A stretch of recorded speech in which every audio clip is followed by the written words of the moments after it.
العالمين والصلاة والسلام على سيد الأنبياء والمرسلين وعلى آله وأصحابه أجمعين. معزز سامعین، صدر محترم اور عزیز دوستوں،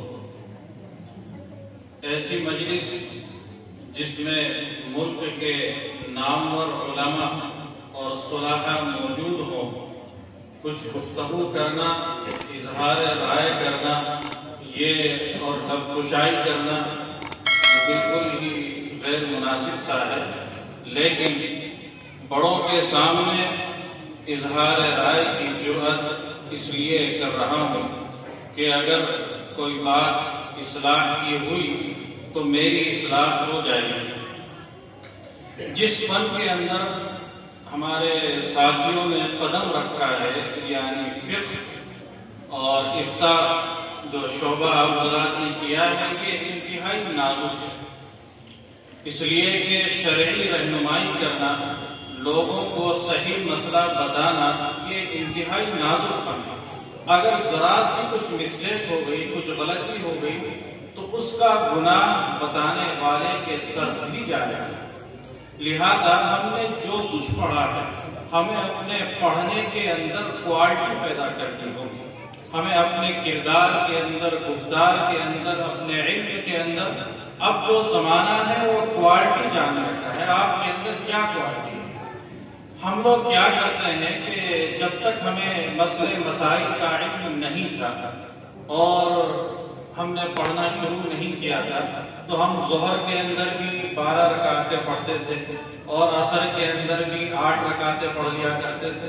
لیکن اس کے بعد جب علم پڑھا اور یہ معلوم ہوا کہ یہ سنت غیر مؤکدہ ہے، یہ فرض ہے، ہم نے سنتوں کو غائب کر دیا کیونکہ ہمارا علم بڑھ گیا.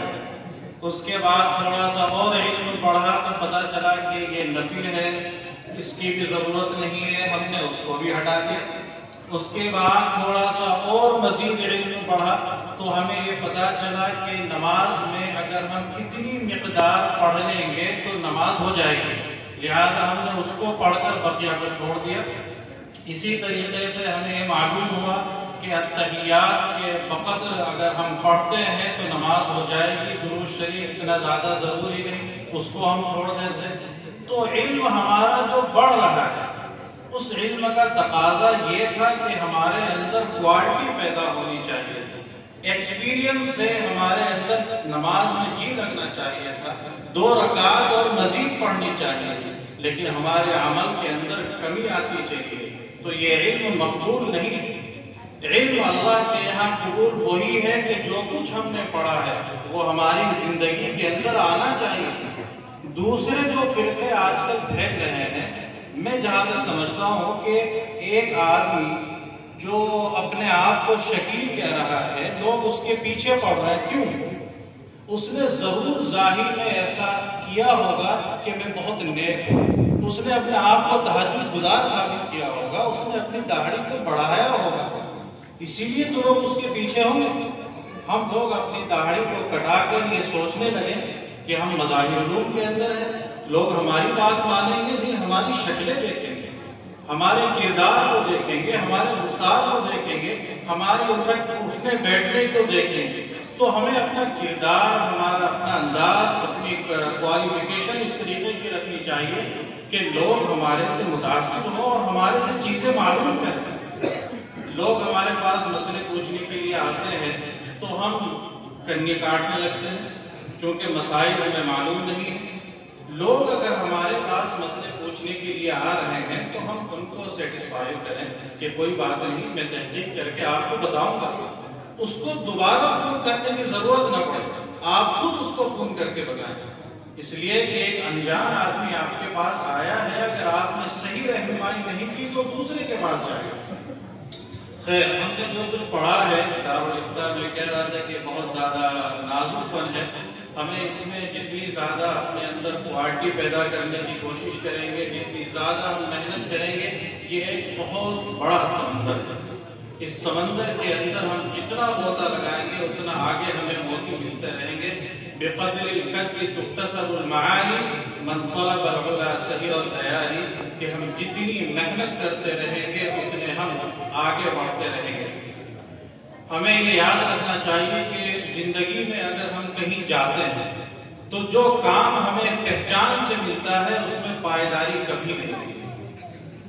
ہاں، جو پہچان ہمیں کام سے ملتی ہے، یہ کہتے ہیں ہم لوگ کسی کے ہاں جاتے ہیں ڈاکٹر کے ہاں تو کہتے ہیں کہ اس کا ہاتھ میں بڑی شفا ہے، بہت غور سے وہ دیکھتا ہے، یا اس وجہ سے ہم کیا پہلے جو زمانہ تھا وہ اس طریقے کا تھا، ایک ہی محلے کا ڈاکٹر ہوتا تھا، وہی بخار کی دوا، وہی دانت کی دوا، وہی کان کی دوا، سب اسی سے لیتے ہیں۔ اب ایسا زمانہ نہیں رہا۔ اب آپ کے دانت میں تکلیف ہے تو دانت والے کے پاس، پیٹ میں تکلیف ہے تو پیٹ والے کے پاس، آنکھ میں تکلیف ہے تو آنکھ والے کے پاس۔ گویا کہ ہماری تھنکنگ اس طریقے کی ہے کہ ہمیں اسپیشلسٹ چاہیے کسی بھی فن کے اندر۔ ہم جو تخصص کرتے ہیں، جیسے ابھی مولانا نے فرمایا کہ تخصص کا مطلب ہوتا ہے کہ ایک راہ ملنا، تو ہم نے جو افتاح کیا ہے تو ہمیں ایک راہ ملی ہے۔ ہم اپنے آپ کو یہ نہ سمجھیں کہ آج میں مفتی بن گیا ہوں۔ مفتی بننا کوئی کمال نہیں ہے، اپنے آپ کو اس منصب کے اہل ثابت کرنا یہ اصل کمال ہے کہ ہم نے جو کچھ پڑھا ہے ہم انشاءاللہ عمل سے یہ ثابت کر کے دکھائیں گے کہ ہم واقعتاً مفتی ہیں۔ کوئی یہ نہ کہے کہ مفتی ہیں لیکن جھوٹ بولتے ہیں، کوئی یہ نہ کہے کہ مفتی ہیں ان کے داڑھی نہیں ہے، کوئی یہ نہ کہے کہ مفتی ہیں ان کے معاملات غلط ہیں۔ اگر ہمارے اوپر مفتی کا لقب ہے تو گویا کہ وہ ہمارے پورے جسم سے اور پوری باڈی سے ظاہر ہونا چاہیے۔ تو میں اپنے تمام ساتھیوں سے اس کی گزارش کروں گا کہ ہم نے جو کچھ پڑھا ہے وہ ہماری زندگیوں کے اندر آنا چاہیے، تبھی ہم صحیح معنوں کے اندر مفتی کہنے کے حقدار ہیں۔ ہم چاہے آن لائن پڑھیں یا آف لائن پڑھیں، آف لائن پڑھنے کی جو بات ہے آن لائن پڑھنے سے نہیں ہو سکتی ہے، لیکن جو حضرات دور دراز علاقوں کے اندر رہتے ہیں اور یہاں آ کر پڑھنا ان کے لیے پاسبل نہیں ہے، تو مفتی اسرار صاحب نے جو یہ سلسلہ شروع کیا ہے، کئی سال سے بہت کامیاب سلسلہ چل رہا ہے، تو یہ بہت زیادہ اہمیت کا حامل ہے۔ میرا اٹھنا بیٹھنا مفتی صاحب کے ساتھ بہت زیادہ ہے۔